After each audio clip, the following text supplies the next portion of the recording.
Filipinos, magandang umaga po. Tanong nga ng mga Briton, are you alright? My name is Paul. I live here in the UK for 13 years and just wanna share my experiences, struggles, and happiness as a migrant Filipino living here in the United Kingdom of Great Britain. But before we start, please kindly like, subscribe, and click that notification for you to be updated for my future vlog. In the last 2 episodes, we talk about the 12 pros and cons of migrating and living here in the UK, particularly in England where I live. It's not easy to live in another country which is way different to where you were born and raised. Kahit anong bansa pa yan, kung saan ka man mag-migrate, siguradong maninibago ka at mahihirapan sa pang-araw-araw na buhay mo. Kaya mas maigi na alam mo ang mga advantages at disadvantages of living in your new home. We talk about 12 pros and cons of living here in the UK, which are: number 1, pro. One of the benefits of living here in the UK is free access to healthcare because of NHS or National Health Service. Con, because it's free, NHS tend to be slow. Number 2, pro. Cheap airline means travel galore. Con, visa fee is expensive and it means less accessibility. Number 3, pro. If you live here in the UK, you have easy access to Europe. Con, the problem of Brexit. Number 4, pro. The weather. The snow is not bad at all or not much snow. Con, the UK weather is unpredictable. Number 5, pro. British people are polite. Con, British people are very reserved and private. Number 6, pro. Living in the UK gives you good working opportunities. Con, most foreign people struggle to find work and a lot of jobs are in the south. Number 7, pro. The adorable villages and cottages here in the UK. Con, houses in the UK are very expensive. Number 8, pro. Lots of paid time off. Con, poor work-life balance. Number 9, pro. Easy travel by train. Con, train most likely delayed and train is expensive. Number 10, pro. UK is full of historical sites. Con, you need a car to get to most places. Number 11, pro. Pub culture is happiness. Con, British binge drinking. Number 12, pro. Lots of cultural diversity. Con, UK xenophobia, racism, nepotism, and classism. Let's talk about the remaining Filipinos. The pros and cons of migrating and living in the UK, Part 3. Number 13. Pro. Access to free education. Nice! Anyone who is legally resident in the UK has the right to send their child to a public school at no cost. Madaling salita, libre ang edukasyon dito.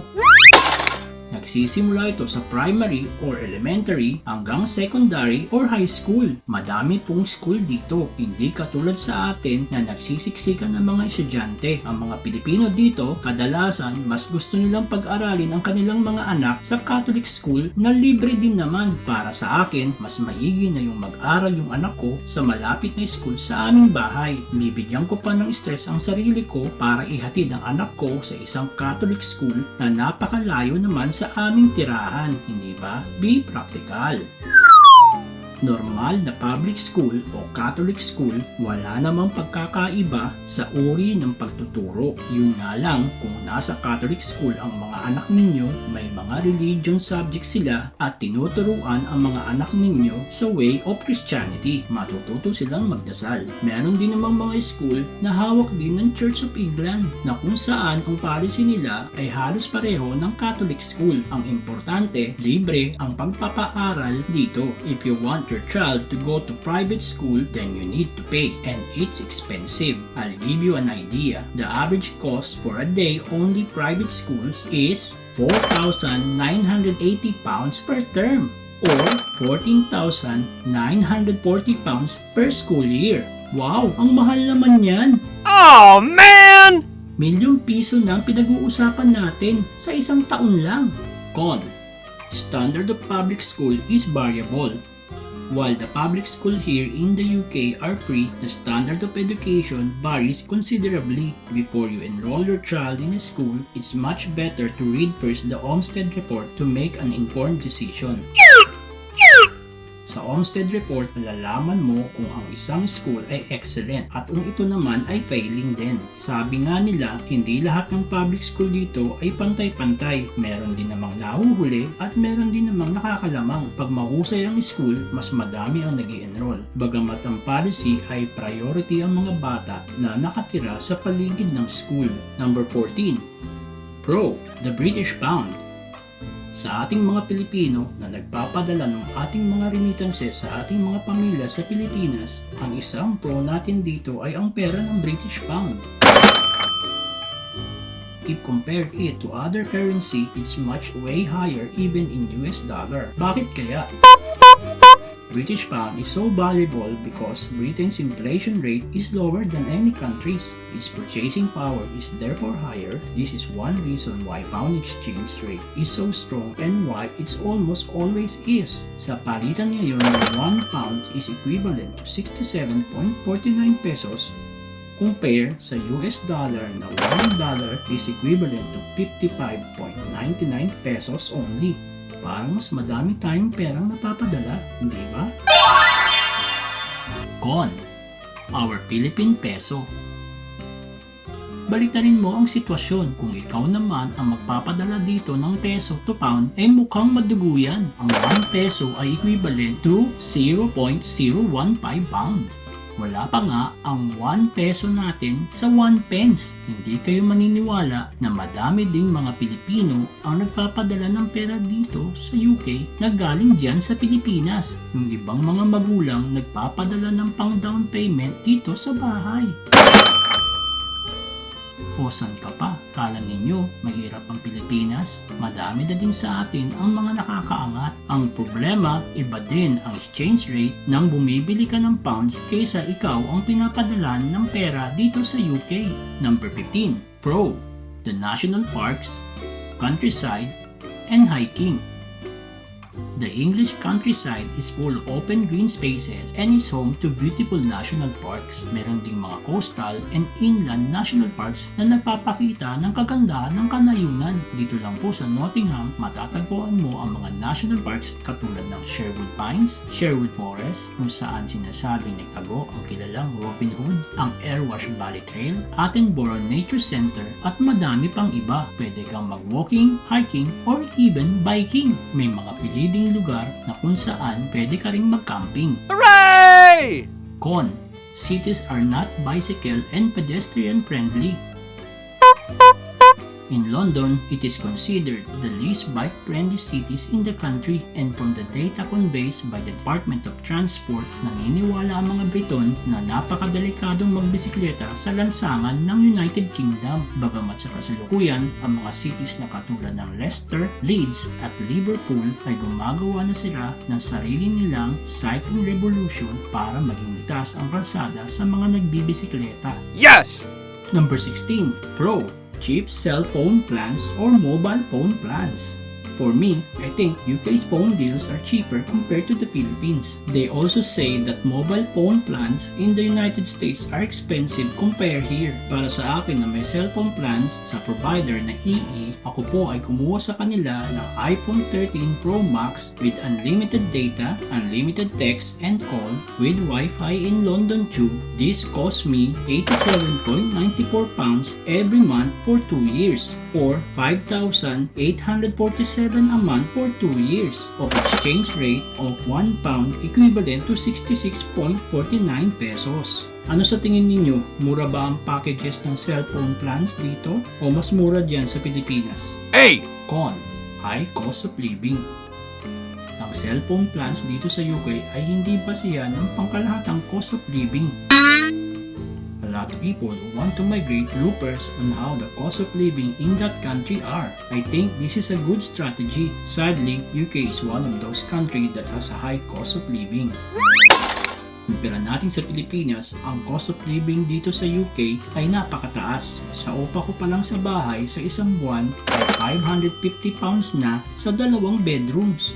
Let's convert it to peso, which is equivalent to 36,586 pesos sa palitan na £1 to 66.52 pesos. Wala pang kuryente yan at gas. Meron pa kaming binabayaran na council tax at TV license. England has a very high cost of living, especially in most populous cities like London, Birmingham, and Manchester. Bagamat ang trabaho mo dito sa UK ay higit na hindi hamak mas malaki ang sweldo mo kumpara sa Pilipinas.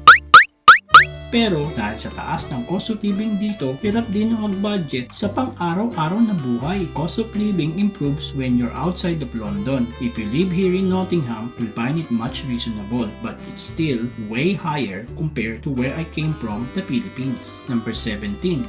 Pro. Pan Festivals. In the UK, you will have something to celebrate while living here. These are Diwali in Leicester, Jorbik Biking Festival, Guy Fawkes Festival, Boomtown, Glastonbury Festival, London Book Fair, Nottingham Goose Fair, Nottingham Splendor Festival, Notting Hill Carnival, and many more. Con. Rowdy Football.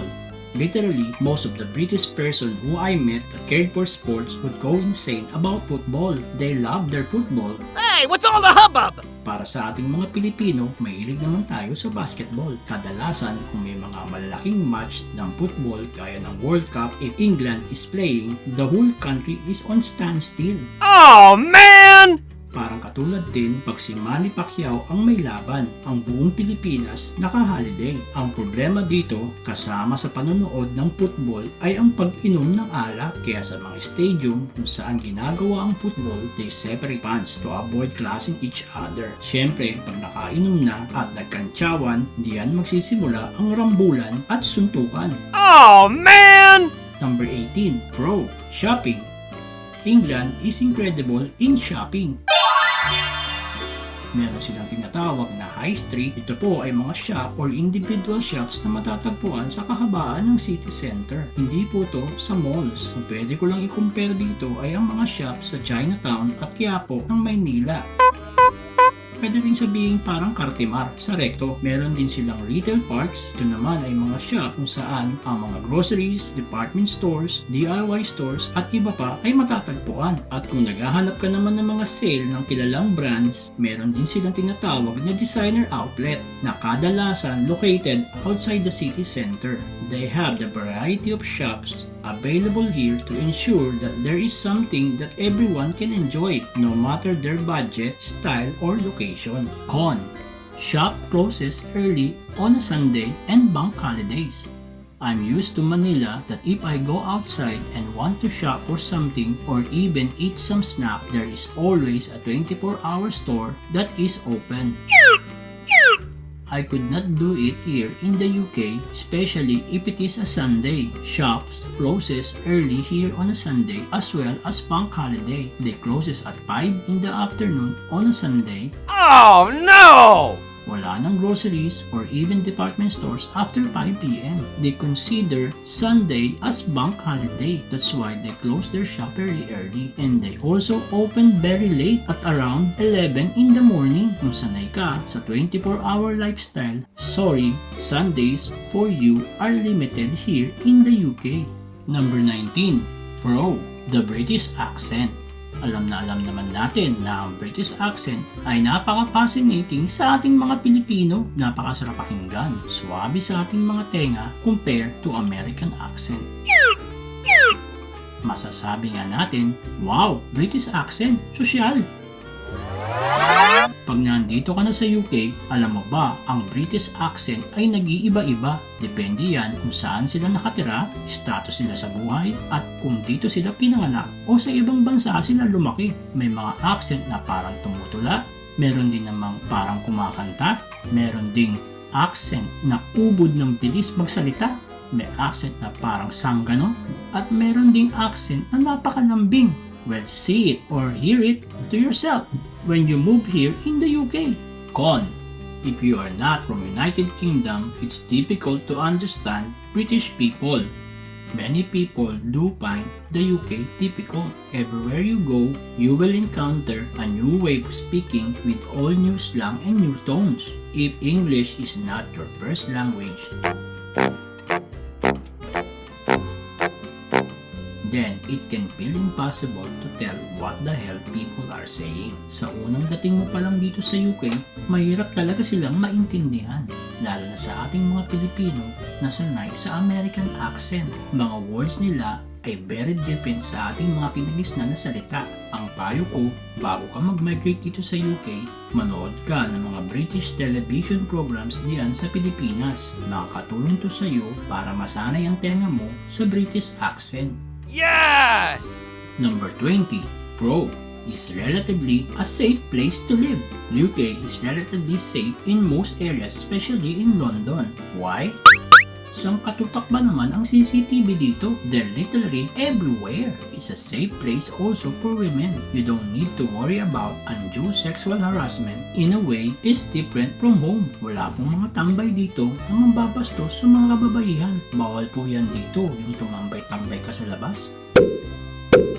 Ewan mo na lang kung makatambay ka, lalo na kung winter. Masasabi ko sa aking experience dito, kahit ginagabi ako, mararamdaman ko ang safety sa nilalakaran ko kasi halos lahat ng mga streets dito ay may ilaw. May mga pulis din naman na available kung mangailangan ka ng kanilang assistance. Pero para sigurado ka, umiwas ka na din na gabihin. Umiwas ka din maglakad sa mga madidilim na lugar. Kung hindi naman maiiwasan, mas maganda na sa pag-uwi mo ay mag-taxi ka na lang. Con. Surveillance is a constant.